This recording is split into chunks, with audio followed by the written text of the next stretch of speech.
এরা পাগল হয়ে গেছে। আর্জেন্টিনা জিতলে তোর কি, ব্রাজিল জিতলে তোর কি, জার্মান যদি যেতে তোর কি, আর ঠকলেই তোর কি, তোর ক্ষতি কত লাভ কি বল। আর এই কথা বলার মধ্যে কি করলাম? ওই সময়ের মধ্যে যদি সুবহানাল্লাহ বলতি তোর আমল নামায় নেকি হতো, আল্লাহু আকবার বলতি তোর আমল নামায় নেকি হতো, ওই সময় আস্তাগফিরুল্লাহ বলতি তোর নেকি হতো। এই শব্দগুলো বলার মধ্যে কি করলাম? কোনো কল্যাণ নেই। কিন্তু মানুষ এগুলোর মধ্যে বিভোর হয়ে আছে। রাসূলের ভবিষ্যৎ তিনি বলছেন এর মধ্যে মানুষ একদম উন্মাদ হয়ে যাবে। যারা এরকম খেলাধুলা নিয়ে পেশাল পারে, খেলাধুলা দেখে, খেলাধুলা নিয়ে উন্মাদ হয়ে থাকে, তাদেরকে আল্লাহ রাসূল কি বলছেন একটু খেয়াল করে শোনেন। তিনি বলছেন সুম্মা ইউসবিহুনা কিরাদাতান ওয়া খানাজির, এই লোকগুলো বানরে পরিণত হয়ে গেছে, এই লোকগুলো শূকরে পরিণত হয়ে গেছে। আর কি করবে আপনারা কোন? আপনারা অপমান করার জন্য আর কি বলা লাগবে? এ লোকগুলো বানর, এগুলো শূকর। কারণ কি? কারণ বানর আর শূকরে খাওয়া, পড়া, পানি পান করা আর জন্ম দেওয়া, জন্ম প্রজনন ছাড়া কিচ্ছু বোঝে না। তুই কি বানর? তুই কি পশু? তুই তো মানুষ। তা মানুষের জীবনে একটা লক্ষ্য উদ্দেশ্য আছে। কথা বলবে তার ভিতরে কল্যাণ থাকবে, কাজ করবে তার ভিতরে কল্যাণ থাকবে, কোনো কিছু সময় ব্যয় করবে তার ভিতরে কল্যাণ আছে। ফুটবল ক্রিকেটে কি কল্যাণ আমার দেখা? কোনো কল্যাণ নাই। কিন্তু মানুষের ভিতরে বিভোর হয়ে আছে। নবী সাল্লাল্লাহু আলাইহি ওয়াসাল্লাম এদেরকে বানর বলেছেন, শূকর বলেছেন।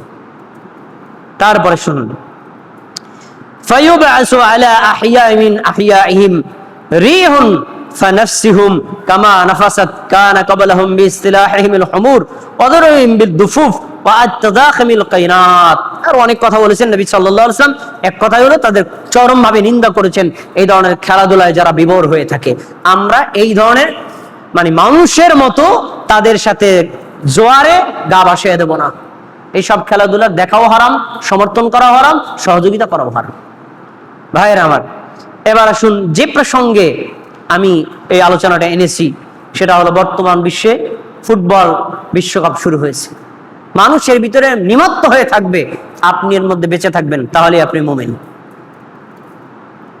এ প্রসঙ্গে কোনো কথাই বলবেন না, কারোর সাথে বিষয় শেয়ারই করবেন না, কেউ বলতে চাইলে শুনবেনও না, তাহলে আপনি মুমিন। এ বিষয়ে আল্লাহর আয়াত কি শোনেন, ওয়াল্লাযীনা হুম আনিল লাগwi মুরিদুন। মুমিনদের গুণ হলো যখন তারা অনর্থক কথা বলে, অনর্থক কাজ দেখে, তখন অনর্থক কথার মধ্যে তারা লিপ্ত হয়ে যায় না, অনর্থক কাজের মধ্যে কোনো লিপ্ত হয়ে যায় না। ফুটবল খেলা, ক্রিকেট খেলা, বিশ্বকাপ ফুটবল, বিশ্বকাপ ক্রিকেট, এসব খেলাধুলা অনর্থক, অপচয়, সময় নষ্ট, অর্থ নষ্ট, আর এগুলোর ভিতরে কোনো কল্যাণ নাই। মুমিনের কাজ এগুলো দেখলে আসসালামু আলাইকুম, যাই আমি, কোনো কথা বলবে না এইসব বিষয়, এগুলো থেকে এড়ায় থাকবে, এটা মুমিনদের গুণ। তারপরে সূরাতুল ফুরকানের 72 নম্বরে আয়াতে আল্লাহ বলেন ওয়াল্লাযীনা লা ইয়াশহুদুনা আয-যুর, মুমিনদের গুণ হলো তারা মিথ্যার সাক্ষ্য দেয় না। ওয়া ইযা মাররু বিল-লাগwi মাররু কিরামা, যখন তারা এই ধরনের অনর্থক কোনো কথা, অনর্থক কোনো কাজ দেখে, চায়ের দোকানে শুধু ফুটবল ক্রিকেট নিয়ে খেলাধুলা, আসসালামু আলাইকুম আমি যাই, এই দোকানে চাই খাবো না। যেখানে বসে মানুষ এগুলো এই বিষয় প্রসঙ্গে কথা বলে, কথাই সুন্দর, ওখান থেকে সরে আসবেন। এটা মুমিনদের গুণ। আল্লাহ কি বলছেন, ওয়াইদা মাররু বিল-লাগwi মাররু কিরামা, সম্মানের সাথে ওখান থেকে চলে আসবে। মুমিনদের এই অনর্থক কাজে, অসার কাজে লিপ্ত থাকার কথা না। এ বিষয়ে আর একটা কথা দেখেন, সূরা জুমআ, রাসূলুল্লাহ সাল্লাল্লাহু আলাইহি ওয়াসাল্লাম একদিন জুমার দিন খুতবা দিচ্ছিলেন। খুতবার মধ্যে মসজিদের সামনে আঙ্গিনায় সিরিয়া থেকে একটা বণিক দল আসছে। তখন শিশু সাহাবীরা মনে করলো আল্লাহ রাসূল খুতবা দিতেছে, ওনারা পণ্য নিয়ে আসছে, আমি পণ্যটা কিনে রাখলে তো আমার লাভ হবে, খুতবা পরে শোনা যাবে। খুতবা রেখে চলে গেছে পণ্য কেনার জন্য। এই দৃশ্য আল্লাহ নবী সাল্লাল্লাহু আলাইহি ওয়াসাল্লামের সাথে যখন সাহাবীরা করছে, মাত্র 12 জন সাহাবী উপস্থিত ছিলেন। নবী সাল্লাল্লাহু আলাইহি ওয়াসাল্লাম তাদের নিন্দা করে বলেছেন, ওয়া ইযা রাআউ তিজারাতান, কিছু মানুষ আছে যদি ব্যবসা বাণিজ্য দেখে, আল্লাহওয়ান, কোনো খেলাধুলা আনন্দ ফুর্তির কোনো কিছু দেখে, কোনো বিনোদন দেখে, তখন তারা তোমার খুতবা শোনা ছেড়ে দিয়ে চলে যায় ওই খেলার দিকে।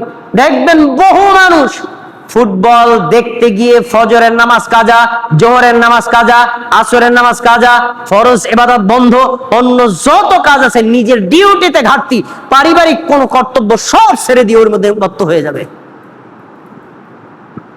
এরকম ভয়ঙ্কর রূপ ধারণ করবে মানুষের মধ্যে। তো এর বলছেন ওয়াতারাকুকা কায়মা, নবী তুমি দাঁড়ায় খুতবা দিচ্ছিলে, তোমার খুতবা না শুনে ওরা চলে গেল, অথচ ওই অনর্থক কাজের চাইতে খুতবার গুরুত্ব বেশি, শুনলো না। তিনি বলছেন এরপরে কুল মা ইনদাল্লাহি খায়রুম মিনাল্লাহি ওয়া মিনাত তিজারা, তুমি সাহাবীদেরকে বলো, সাহাবীরা নবীর খুতবা শুনে তোমরা খেল তামাশায় চলে যাও, নবীর খুতবা বাদ দিয়ে তোমরা ব্যবসার দিকে চলে যাও, জেনে রাখো ওই খেল তামাশা, ওই ব্যবসার চাইতে নবীর খুতবা শোনা তোমাদের জন্য অধিক কল্যাণকর। তাহলে এখানে বোঝা গেল যে আল্লাহ নবী সাল্লাল্লাহু আলাইহি ওয়াসাল্লামের মধ্যে সাহাবীরা যে সকল তারা এই কাজগুলো করেছেন, আল্লাহ তাআলা তাদের নিন্দা করেছেন, সাহাবীরা ওগুলো থেকে ফিরে আসছেন, আর সাহাবীরা কখনো এরকম করেন নাই। তাহলে বোঝা যাচ্ছে বিনোদনের জায়গায় থাকবে, বিনোদন যেন কোনোভাবে আল্লাহর ইবাদতে ঘাটতি না দেখায়। একটা প্রশ্ন আপনাদের থাকতে পারে, কি প্রশ্ন? আপনি বাইতুল আমান সালাফি জামে মসজিদে দাঁড়ায় খুব জোর গলায় বলতেছেন ফুটবল বিশ্বকাপ হারাম, ক্রিকেট বিশ্বকাপ হারাম, সৌদি আরব দি খেলে, তাদের তো টিম আছে। কি সৌদি আরব ইসলামিক একটা রাষ্ট্র না? তাদের তো টিম আছে, তারা কেন খেলে? ইরান দেখলাম যে ফুটবল বিশ্বকাপ খেলতে যাওয়ার আগে কোরআনে সুমা দিয়া যাচ্ছে খেলোয়াড়রা। কোরআনে সুমা দিয়া বিশ্বকাপ ফুটবল খেলতে যাওয়া মানে কোরআনে সুমা দিয়া জেনা করতে যাওয়া, কোরআনে সুমা দিয়া জুয়া খেলতে যাওয়া, কোরআনে সুমা দিয়া মদ খাইলে কি হয় ওইরকম হারাম কাম। আপনি হালাল কোন বিসমিল্লাহ বলে শুরু করলে হবে নাকি? এই খেলাটাই তো জুয়ার এক আসর, উন্মাদনের এক আসর, নারী প্রদর্শনীর এক আসর, হারামের এক আড্ডাখানা, অশ্লীলতার এক আড্ডাখানা। ইসলামে এই যে কাজগুলো হারাম করা হয় সবই তার ভিতরে আছে, এরপরে এটা বৈধ হয় কিভাবে? আসুন আমি কয়েকটা যৌক্তিক কথা বলে আপনার সামনে পেশ করছি। বর্তমান যে ফুটবল বিশ্বকাপ শুরু হয়েছে এর ভিতরে কতগুলো কারণ এটা হারাম। এক, যে সকল খেলোয়াড়রা খেলাধুলা করে তাদের বেশিরভাগই হাফ প্যান্ট পরে খেলে, অথচ একজন মুমিন হোক আর কাফের হোক, পুরুষ হলে নাভি থেকে আড়ু পর্যন্ত রেখে রাখা ফরজ। তাহলে সতর যে খোলা রাখলো, যে খোলা রাখছে সে হারাম কাজ করছে, যে তারে দেখছে ও তো হারাম কাজ করছে। 2 নম্বর, জুয়া এবং বাজির সম্পৃক্ততা। জুয়ার কথা বলেছে, জুয়ার সংজ্ঞাটা কি? আসেন, আপনি ব্রাজিলের সমর্থক, আমি আর্জেন্টিনার সমর্থক। সেলিম ভাই ব্রাজিলের, আমি আর্জেন্টিনার। উদাহরণস্বরূপ সেলিম ভাই বললো যদি ব্রাজিল জেতে তা আমি আপনার 5 কেজি মিষ্টি খাওয়াবো, আমি আর্জেন্টিনা দিলাম 5 কেজি মিষ্টি খাওয়াবো। এটা কি বলেন তো? এটা কি? জুয়া। তাহলে জুয়ার সম্পৃক্ততা এটা কি শুধু পার্সোনাল নাকি? সারা বিশ্বব্যাপী এটা চলছে। টিম ক্রয় করে তারপরে এগুলো করা হয়। জুয়া আর বাজির সম্পৃক্ততা যা ইসলামের সম্পূর্ণরূপে হারাম। তারপরে 3 নম্বর, ফরজ ইবাদতে ঘাটতি। আল্লাহ তাআলা বলছেন কি, ইয়া আইয়ুহাল্লাযীনা আমানু লা তুলহিকুম আমওয়ালুকুম ওয়ালা আওলাদুকুম আন যিকরিল্লাহ, মুমিনগণ সাবধান, তোমার সন্তান তোমার সম্পদ যেন আল্লাহর জিকির থেকে বিরত না রাখে, পৃথিবীর কোন কাজ যেন আল্লাহর ইবাদত থেকে তোমাকে বিরত না রাখে। কিন্তু আমার দেশের যুবক যুবতীরা, বাংলাদেশ টাইমের সাথে তো মিলে না, খেলাধুলা শুরু হয়েছে ওইখানে বিকেল, কিন্তু বাংলাদেশের টাইম শুরু হয়েছে ধরেন রাত 2টা। রাত 2টা থেকে ফজর পর্যন্ত তারা দেখবে, ফজরের নামাজ শেষ, দিনের বেলা কাজ শেষ, লেখাপড়া শেষ। কিভাবে এটা বৈধ হয় আমাকে বুঝান। কোন যুক্তিতে এই খেলা দেখা হারাম হবে না আমাকে বুঝান। ইবাদতে ঘাটতি, এই খেলাধুলা দেখতে গিয়ে যারা ইবাদতে ঘাটতি করে, আল্লাহর ফরজ ইবাদত সালাত সিয়াম অন্য কোনো আমলে ঘাটতি করবে, তা তো স্পষ্ট হারাম, এতে কোনো সন্দেহ নাই। আর এর মধ্যে তা আছে। 4 নম্বর, চরম সময় এবং অর্থের অপচয়। সময়ের অপচয় কেন? মানুষের জীবনে আল্লাহর দেওয়া যতগুলো নিয়ামত, তার ভিতরে শ্রেষ্ঠ নিয়ামত হলো সময়। সময়ের উপর আর কোনো মূল্য কিছুই নেই। আল্লাহ যদি আজকে আপনাকে মৃত্যু দেন, আপনার জীবনে যদি গুনাহ থাকে, তওবা করার সুযোগ বন্ধ, তওবা করতে পারবেন না। তাহলে আপনার জীবনে যে সময়টা দিচ্ছে আল্লাহর পক্ষ থেকে নিয়ামত, এই প্রত্যেকটা সময়ের আল্লাহ হিসাব নেবেন। আপনি সময়টাকে আল্লাহর ইবাদতে ব্যয় করবেন, আল্লাহর জিকিরে ব্যয় করবেন, কিন্তু আপনি এই সময়টাকে অযথা অপ্রয়োজনীয় ফুটবল খেলা, ক্রিকেট খেলা, এলিয়ে পেশাল পাড়া, এগুলোর বিষয়ে সময় নষ্ট করছেন। প্রত্যেকটা সময়ের আল্লাহর কাছে হিসাব দিতে হবে। তারপরে অর্থের অপচয়। টাকার অপচয় কি? এই যে একটু আগে যে বললাম, বাংলাদেশের এক পাগল জমি বিক্রি করে 7.5 কিলোমিটার আর্জেন্টিনার পতাকা বানাইছে। এটা আমি পাগল কম না, কি কম করা হয়? নবী তো কইছে শুকর আর বানর, আমি পাগল কইলাম, আমি তোর কম কইছি? পাগল না এগুলো? তাহলে আপনি যে আর্জেন্টিনার পতাকা বানালেন, জার্মানির পতাকা বানালেন, ব্রাজিলের পতাকা জানেন, ওরা জাতীয়তা কি জানেননি? মুসলমান। ওরা কি মুসলমানদের সহায়ক, সমর্থক, মুসলমানদের জন্য কল্যাণকামী? ওরা মুসলমানদের ধ্বংস চায়। আর এর পতাকা আপনার বাড়িতে ওরে মারি, আপনি একজন খ্রিস্টানকে সমর্থন করছেন, ইহুদিকে সমর্থন করছেন, একজন বেঈমানকে সমর্থন করছেন, একজন ঈমানহীন ব্যক্তিকে সমর্থন করছেন, আপনি কেমন মুসলমান? তার পতাকা কিনতে টাঙাতে, আবার দেখলাম একজনে পতাকা টানাতে গিয়ে বিদ্যুৎ স্পৃষ্ট হয়ে জায়গায় ব্রেক বর্ণের ভিতরে কি করলাম আছে। ব্রাজিলের পতাকা বানাইছে, গাছে টানাইতে গেছে, এরপরে বিদ্যুতের তারের সাথে লাইগা জায়গায় শেষ। কি করবেন? নাউজুবিল্লাহ করবেন, আলহামদুলিল্লাহ করবেন? আমি আলহামদুলিল্লাহ করি, ও জাহান্নামে যাও। এই হলো অবশ্যই, এগুলোকে অবশ্যই নয়। এরপরে আবার কিভাবে এগুলো বৈধ হয়? তারপরে অপসংস্কৃতি আর অবাধ্যতা। বাংলাদেশে এরকম একটা যদি আসর তৈরি হতো, তাহলে দেখতেন বিদেশে মানুষের আগমন, মদের সয়লাভ, ইয়াবার সয়লাভ, আর নারীদের যে দেহ প্রদর্শনী দেখতে পারতেন। হারাম কাকে বলে? আর এই খেলায় শুরুই তো হয় নায়ক নায়িকাদেরকে দিয়ে, গান বাজতে দিয়ে শুরু হয়। এবার এটার জায়েজ হয় কেমন? তাহলে অপসংস্কৃতি, অবাধ্যতায় ভরপুর এই খেলাধুলা, ইসলামে এটা কোনোভাবেই অনুমোদন হতে পারে না। সবশেষ ভাইরা আমার, আমরা এলাকার যুবকরা যদি টিম তৈরি করে খেলাধুলা করি, লেখাপড়া ঠিক রাখি, আসরের পর আসর সালাত আদায় করতে খেলতে চলে যাই, মাঠে খেলাধুলা করলাম, দুই পক্ষ খেলাধুলা করলো, এক পক্ষে বিজয়ী হলো, আমরা আনন্দ ফুর্তি করে চলে আসলাম, আবার এসে মাগরিব নামাজ পড়লাম, জায়েজ। তাতে কি হয়? শরীরের উপকার, সুস্থ বিনোদন আর মানসিক বিকাশ, ওকে। কিন্তু এইটাকে কেন্দ্র করে আপনি ওই খেলাধুলাকে জায়েজ বলতে পারবেন না, কারণ ওইখানে তো আপনার শরীরের কোনো চর্চাই হয় নাই, ওখানে তো আপনার কোনো বিনোদনই হয় নাই। এক পক্ষে জিতছে আর হারছে, আপনি এখানে বিয়ে নাচতেছেন। এটা কেমন জানেন? একটা ছাগলের 3টা বাচ্চা। একটা ছাগলের কয়টা বাচ্চা? 3টা বাচ্চা। ছাগলের বান আছে 2টা ছাগলে বান খায় আর পাছা নাচায়, আর একটা ছাগলে বান খুঁজে পায় না, কিন্তু এমনিই নাচায়।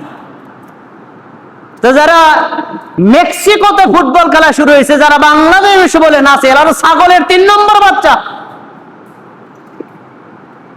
এরা না আছে খেলাধুলার স্টেডিয়ামে, না আছে খেলাধুলার অংশগ্রহণকারী, না আছে খেলাধুলার কোন প্লেয়ার, ও এখানে বসে নাচে। পাগল মানুষ কেমন হলে এই খেলাধুলায় মত্ত হতে পারে? আল্লাহ তাবারাক ওয়া তাআলা বিশ্বব্যাপী ভয়ঙ্কর গজব থেকে আমাদের মুমিনদেরকে হেফাজত করুক, বলেন আমিন।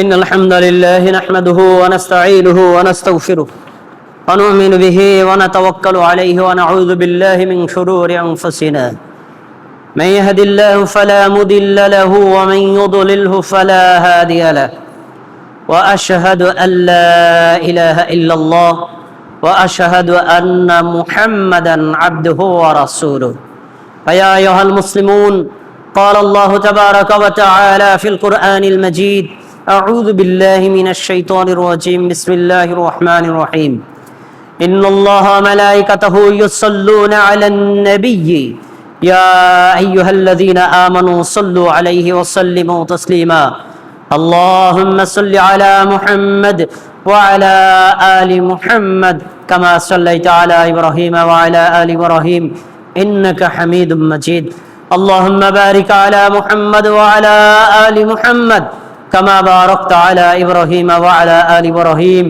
إنك حميد مجيد وارض اللهم عن الصحابة أجمعين خصوصا منهم الخلفاء الراشدين منهم أبي بكر وعمر وعثمان وعلي رضي الله تعالى عنهم وعن التابعين ومن تبعهم إلى يوم الدين اللهم إنا نسألك الجنة ونعوذ بك من النار اللهم إنا نعوذ بك من عذاب جهنم আল্লাহ আপনি আমাদের জুমার সালাতকে কবুল করে নিন, আমাদের জুমার খুতবাকে কবুল করে নিন, আমাদেরকে মুমিন মুসলিম হিসেবে কবুল করে নিন। আমাদের সবাইকে হালাল কর্মে লিপ্ত হওয়ার তৌফিক দান করুন, যাবতীয় হারাম কাজ থেকে ফিরে থাকার তৌফিক দান করুন। এই ধরনের জুয়ার আসর থেকে আমাদের মুক্ত থাকার তৌফিক দান করুন। বিশ্বকাপ ফুটবল খেলার যে ভয়ঙ্কর রূপ, এগুলো থেকে আমাদেরকে, আমাদের পরবর্তী প্রজন্ম, আমাদের সন্তান সন্ততিদেরকে হেফাজতে রাখুন। আল্লাহ, আপনি আমাদের দোয়াকে কবুল করে নিন। সারা পৃথিবীর মুসলমানদেরকে হেফাজত করুন, সারা পৃথিবীর মুসলমানদেরকে নিরাপত্তা দান করুন। আল্লাহ, আপনি আমাদের দোয়াকে কবুল করে নিন। আমাদের সকলের উপর আপনি রহমত অবতীর্ণ করুন। আল্লাহ, আমরা যারা অসুস্থ আমাদের সবাইকে সুস্থতা দান করুন। আমাদের মা বোনরা যারা অসুস্থ তাদেরকে সুস্থতা দান করুন। তাদের সবাইকে এই দ্বীনের উপর অটল অবিচল থাকার তৌফিক দান করুন। আমাদের মুসল্লিদের মধ্যে 2 জন অসুস্থ, দোয়া চেয়েছেন, আল্লাহ তাআলা তাদের সবাইকে দ্রুত সুস্থতা দান করুন। আল্লাহ, আপনি আমাদের দোয়া কবুল করে নিন। আমাদের মধ্যে যারা কবরবাসী তাদের সকলের কবরের আযাব মাফ করে দিন। তাদের সবাইকে জান্নাতুল ফেরদাউস দান করুন। আল্লাহ, আপনি আমাদের দোয়াকে কবুল করে নিন। বাইতুল আমান সালাফি জামে মসজিদকে কবুল করে নিন। এই মসজিদে যারা মুসল্লি, মসজিদের যারা দান সাদকা করে, তাদের সকলের দান সাদকাকে কবুল করে নিন।